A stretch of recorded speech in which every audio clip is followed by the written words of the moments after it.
Good evening, I'm Christine Johnson. And I'm Maurice Dubois. First at 5 tonight, a crash that clogged the Lincoln Tunnel, trapping drivers for hours. A New Jersey transit bus slammed into another private bus. CBS 2's Tony Aiello is in Mobile 2 to give us an idea of what drivers faced during this ordeal. The center tube of the Lincoln Tunnel is 21.5 feet wide, 13 feet high.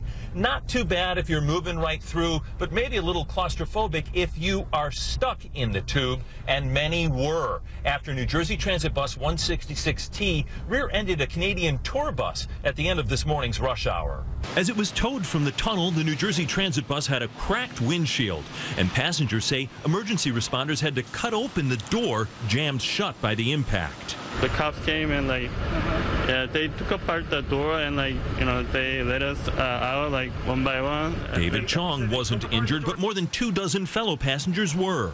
As they walked onto the tunnel with triage tags around their necks, people held bandages and ice packs on various injuries. There were people bleeding. Yeah, so I think they got medical treatment. All were stable. Injuries were minor bumps and bruises, and all the others were there for evaluation. The accident caused massive delays, with some cars and buses stuck in the tunnel's center tube for 90 minutes. Yes, it was claustrophobic. You can't move, you can't breathe. And then we were surrounded by 6 buses. Could you tell what was happening? What was happening, it was crazy. And then I see all the policemen and everybody running back to New Jersey. And I said, what's going on? So it's going to explode. And they said, no, it's because somebody having a baby. That happened on one of the many buses stuck behind the accident. A passenger took pictures as paramedics helped a pregnant woman who started having contractions. When the traffic cleared up a bit, they were able to transport that woman via ambulance to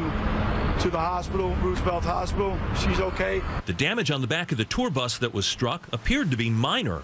It was carrying a group of Canadian 8th graders who've been visiting various landmarks and now have quite a story to tell about their trip through the Lincoln Tunnel.